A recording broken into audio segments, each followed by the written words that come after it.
Blessed Sunday to everyone. We would like to welcome you in this online worship service, and we would like to thank you also for joining us. Right now, we are confident that as God is meeting us here in this place, in this sanctuary, He is also meeting with you there in your respective homes or wherever you may be this time. We are on the third part of our series called When God Meets Man.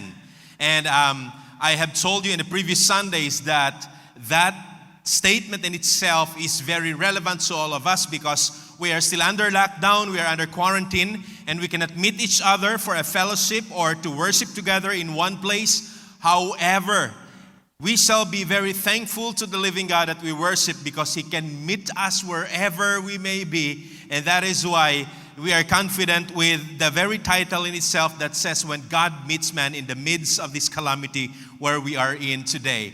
Now, I would like to have some recap about what we have discussed in the previous 2 Sundays. During the first part of the series, When God Meets Man, we entitled it, Meeting the God Who Sees. Remember the story of Hagar when she was still pregnant with Ishmael, and she left the place of Sarah, and God met her in the wilderness, and God told her, you go back to your servant. And then there, Hagar, mentioned that the God of Abraham, the God who met her at that moment, is the God who sees. And then last Sunday, we discussed another portion of the narrative, a continuation of what had happened in the previous Sunday that we discussed. We talked about the God meeting the God who hears. For the second time, Hagar, with his son Ishmael this time, left the place of Sarah and Abraham, because Sarah had been telling Abraham, you let these 2 persons go away, drive them away, drive Hagar away, drive Ishmael away, because I don't like this little boy or this Ishmael to have some part of the inheritance of Isaac. So you drive her and her son away. And we entitled that, Meeting the God Who Hears. And right now, we are on this third part of the series, and the message for us today is entitled, Meeting the God Who Provides. I'll repeat, Meeting the God Who Provides. Let us open our Bibles, the basis for our meditation in the book of Genesis still, a continuation of the story that we have been discussing the previous 2 Sundays. Genesis chapter 22, verses 1 to 14. Genesis chapter 22, verses 1 to 14. I'll read from the New American Standard Bible. It says here, Now it came about after these things that God tested Abram and said to him, Abraham. And he said, Here I am. He said, Take now your son, your only son, whom you love, Isaac, and go to the land of Moriah, and offer him there as a burnt offering on one of the land of Moriah, on that mountains of which I will tell you. So Abraham rose early in the morning and saddled his donkey, and took 2 of his young men with him and Isaac his son. And he split wood for the burnt offering, and arose and went to the place of which God had told him. On the 3rd day, Abraham raised his eyes, and he saw the place from a distance. And Abraham said to his young men, Stay here with the donkey, and I and the lad will go over there, and we will worship and return to you. Abraham took the wood of the burnt offering and laid it on Isaac his son. And he took in his hand the fire and the knife. So the 2 of them walked on together. Isaac spoke to Abraham his father and said, My father. And he said, Here I am, my son. And he said, Behold the fire and the wood, but where is the lamb for the burnt offering? Abraham said, God will provide for himself the lamb for the burnt offering, my son. So the 2 of them walked on together. Then they came to the place of which God had told him, and Abraham built an altar there and arranged the wood, and bound his son Isaac and laid him on the altar on the top of the wood. Abraham stretched out his hand and took the knife, but the angel of the Lord called him from heaven and said, Abraham, Abraham. And he said, Here I am. He said, Do not stretch out your hand against the lad, and do nothing to him. For now I know that you fear God, since you have not withheld your son, your only son, from me. Then Abraham raised his eyes and looked, and behold, behind him a ram caught in the thicket of his horns. And Abraham went and took the ram and offered him up for a burnt offering in the place of his son.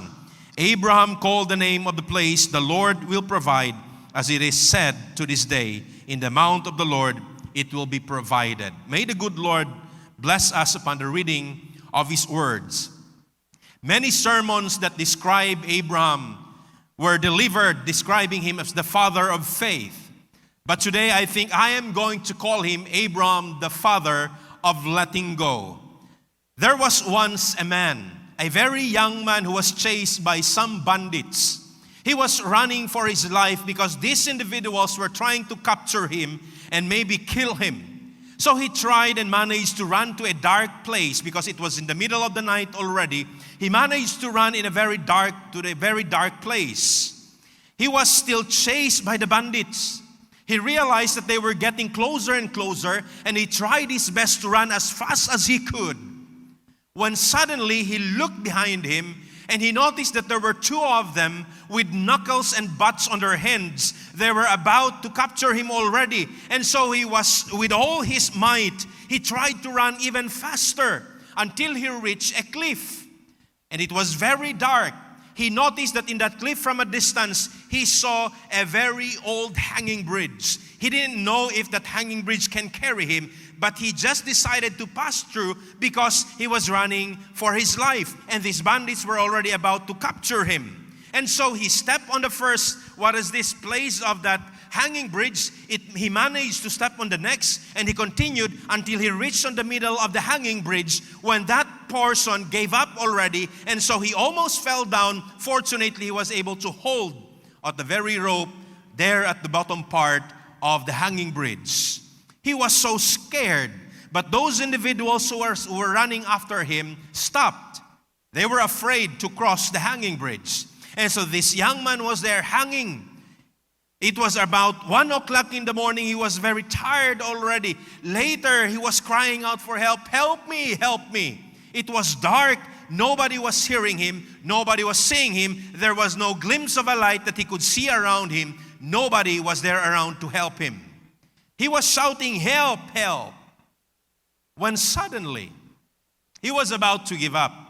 When suddenly, he imagined or he remembered praying.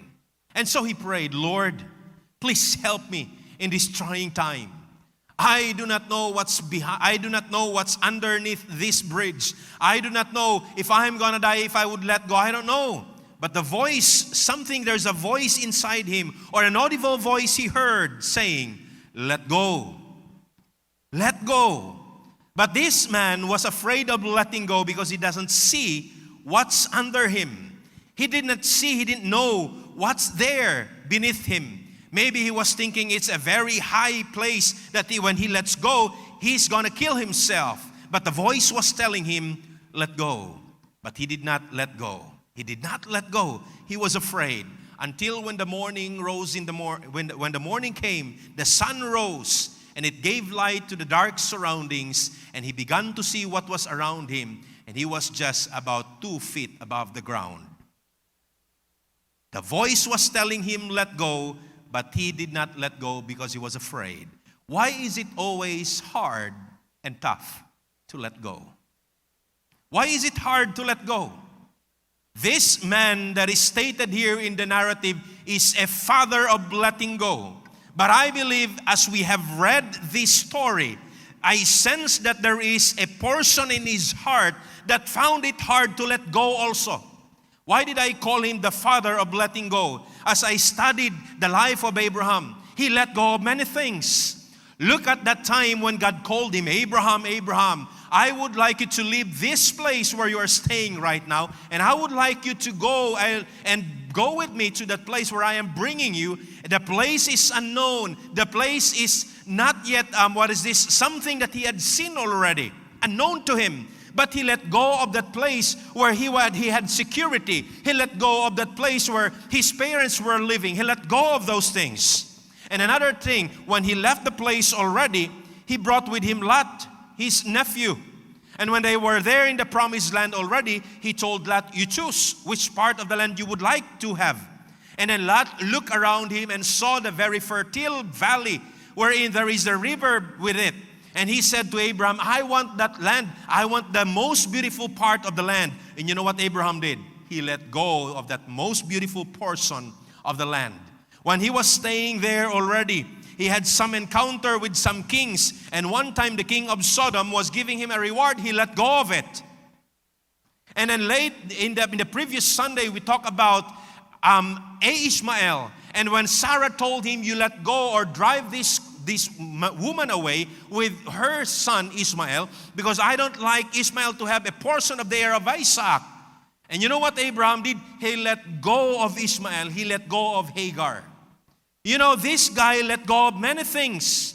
But I think the hardest for him to let go was his son Isaac. Because God had promised him many years ago that he would have a numerous descendants. He waited for this guy who's going to be the fulfillment of God's promise. And yet this time God told him, you let go of your son. Look at verse 1 I mean. And he said, the Lord said to him, Abraham, and he said, here I am, Lord. And verse 2 he said, take now your son. Take now your son, not for a walk. Take now your son, not for a shopping. Take now your son and bring him on to Mount Moriah and offer him as a burnt offering.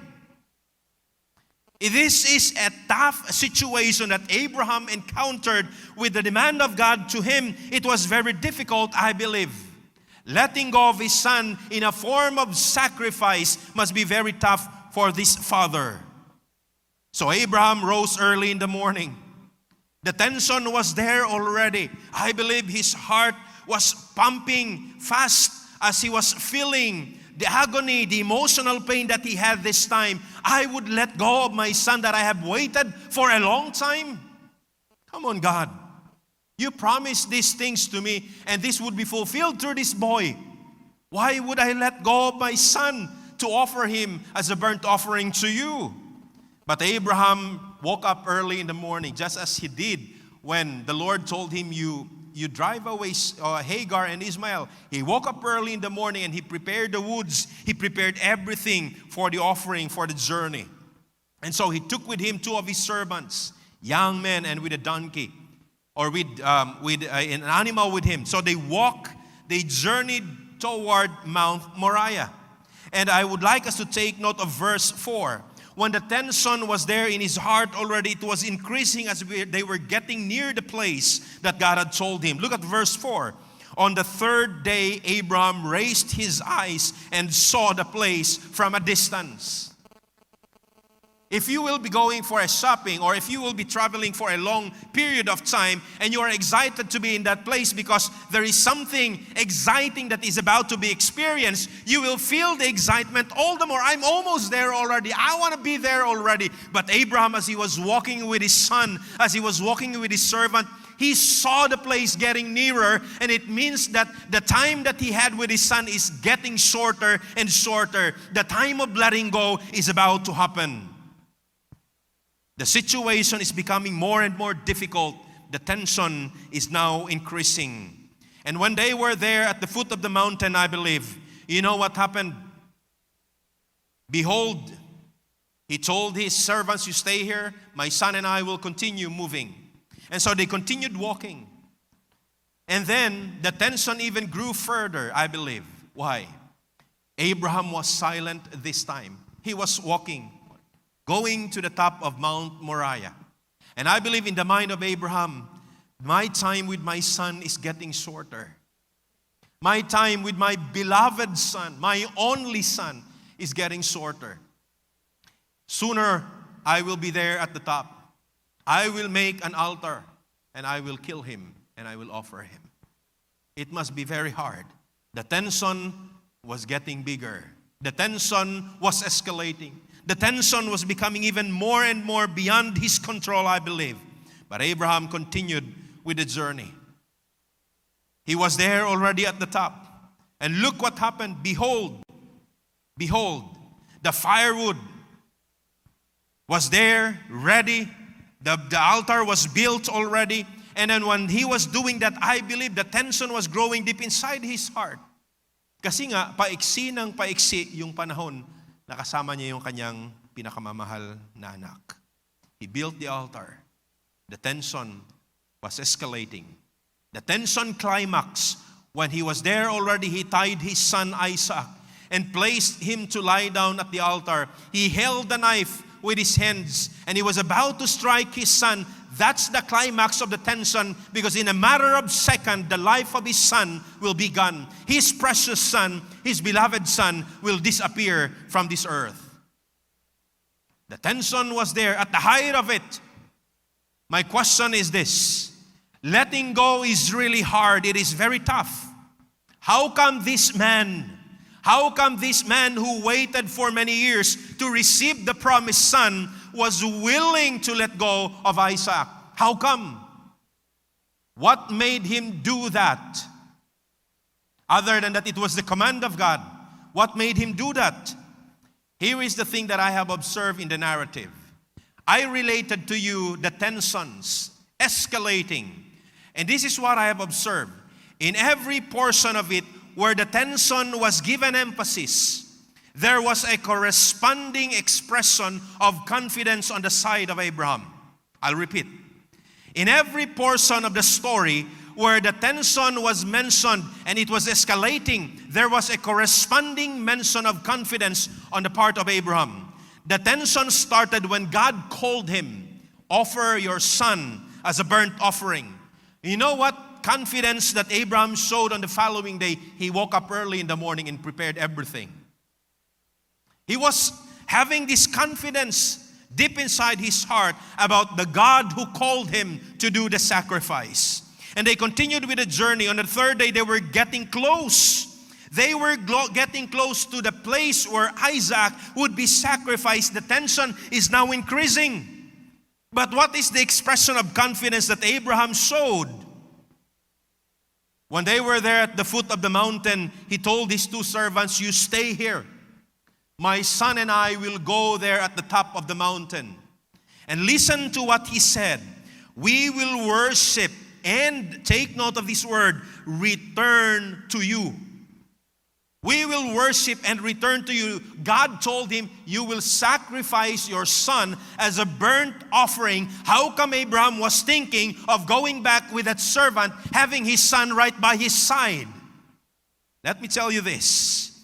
There is a confidence in the heart of Abraham, an expression of his confidence on the God who told him to offer Isaac. The tension escalated further, as I have related to you earlier. It said there, behold, the fire and the wood were there already. Isaac broke the silence while they were walking towards the top of Mount Moriah. Isaac was silent. Abraham was silent. Probably he was thinking about the time that my son would have with me is getting shorter and shorter. The tension is increasing. But there is an expression of confidence here. When Isaac broke the silence, Isaac told him, Pop, Dad, Father, Papa, the fire is here, the wood is here. Where is the lamb to be sacrificed? That question of Isaac, I believe, increased the tension in the heart of Abraham. This lad, this boy who is innocent of what is about to happen, he is asking, where is the lamb to be offered? Without really knowing that Abraham in his mind, he was about to offer this boy before the eyes of God.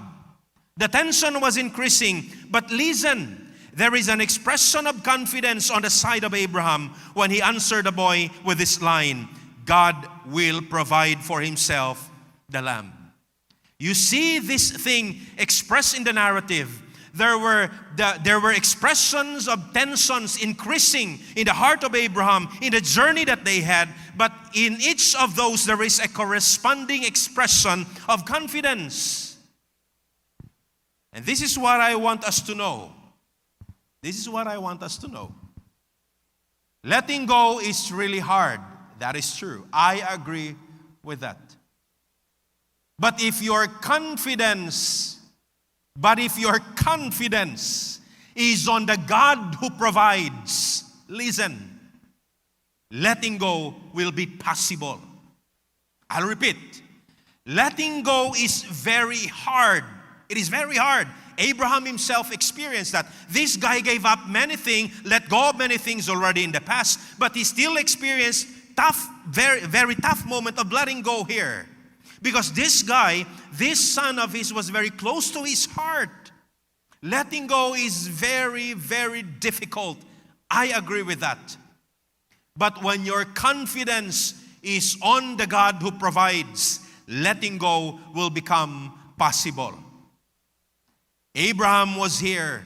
He built the altar, the tension was building, but in his heart he was confident that the God who called him to offer his son can do something, can give him the offering, can give him the provision of the lamb to be offered. In fact, in the book of Hebrews, the writer said Abraham was confident of doing those things because he knew that God who called him to sacrifice his son can raise Isaac back to life. Meaning to say, the confidence of Abraham is on the God who provides. That is why letting go is possible. You know what? The problem is many times our confidence is not on the God who provides. When our confidence is on the job that we have, letting go of the job is difficult. When our confidence is on that man that God brought into our life, then letting go is difficult. When our confidence is on our family, letting go of our family is difficult. But when your confidence is on the God who provides, letting go will be possible. There is a story that I would like us to listen. Here is a very young woman who would tell us about letting go that she experienced. And when she experienced this letting go, it was then when she also experienced the breakthrough of God, because it was when God saw her being confident of the God who provides. Let me call Bianca Hanamay Rubio.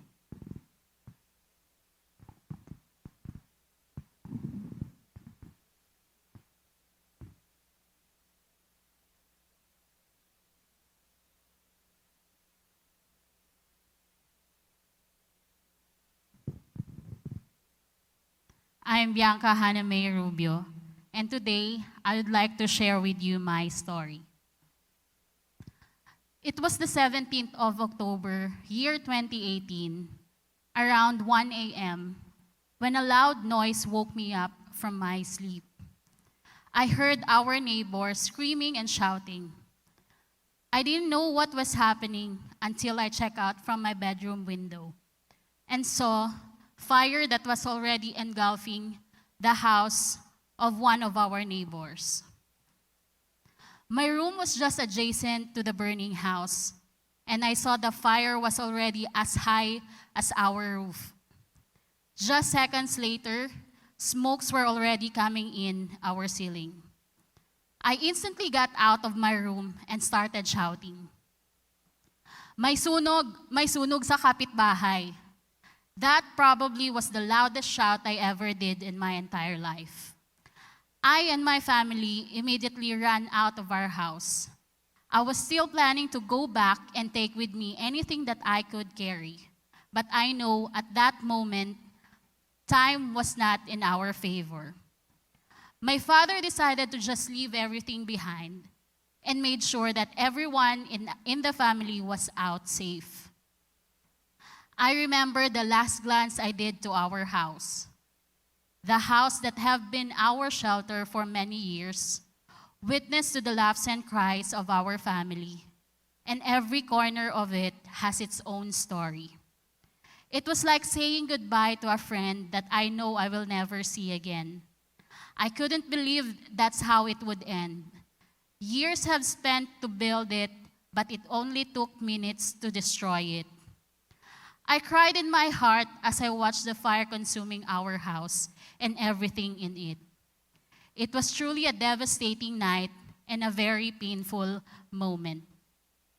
But I thank the Lord for keeping us all safe. I trusted Him, but the process wasn't easy. As much as I wanted to say that everything went easy for me and my family after experiencing that kind of incident, I couldn't. Every member of the family has to deal with our own emotional and spiritual battle. It was the hardest part, I say. My faith was shaken. Personally, it was hard because at that moment I realized I didn't completely surrender everything to God.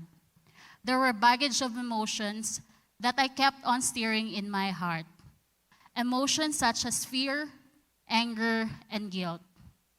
Fear of what's going to happen to me and to my family. Questions pop out like, can we afford to build a new house again? Where are we going to stay? Are our resources enough? All those uncertainties covered my heart with fear, and anxiety started to take its toll on me. Anger, feeling of anger for being in that situation. Why our house? Why us? Why our family? And guilt. I was blaming myself for putting my family into that situation. I felt like it was the punishment to me for doing bad things in the past. I didn't realize that until it became too heavy that I could no longer carry. I cried my heart out to God and asked Him to take away my suffering.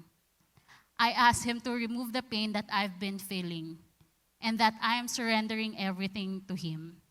Then suddenly, I felt like a voice whispered to me uttering these words, I am with you, I am with you. And in an instant, the heavy feeling was gone. I couldn't describe the feeling I had after I prayed, but what I know is that it wasn't the same as the days before. I know it was God. I know He was speaking to me in that very moment. I realized He has been carrying me all throughout the process. He has been with me. My God didn't leave me. He didn't forsake me. Even in those times, I doubted Him. Even when I questioned Him, and even when I continued sinning against Him. He embraced me even more when I am a sinner. His love for me is unconditional. He proved that when He offered His life as the ultimate sacrifice for me. Fear, anger, and guilt held me back from the freedom God was offering me. I learned to let go and let God. The moment I let go and let God take over was the moment I experienced God's breakthrough. I am a witness of His love and grace. His blessings are abundant. All these were greatly signified when He gave us a new home 5 months after it was taken away from us. God reminded me that there is beauty in new beginning. The fire may have destroyed our house, but the home where Jesus is the strong foundation will never be destroyed. I may never understand why God allowed that to happen, but I know God is good in whatever He allows to happen in my life and in the life of my family. In the Bible, God did not promise us a trial-free life, but what He promised is that with Him in our lives, we can overcome any trial. I could not imagine all this without God. His grace sustains me, His joy is my strength, and He is my ever-providing God. To God be all the glory and honor.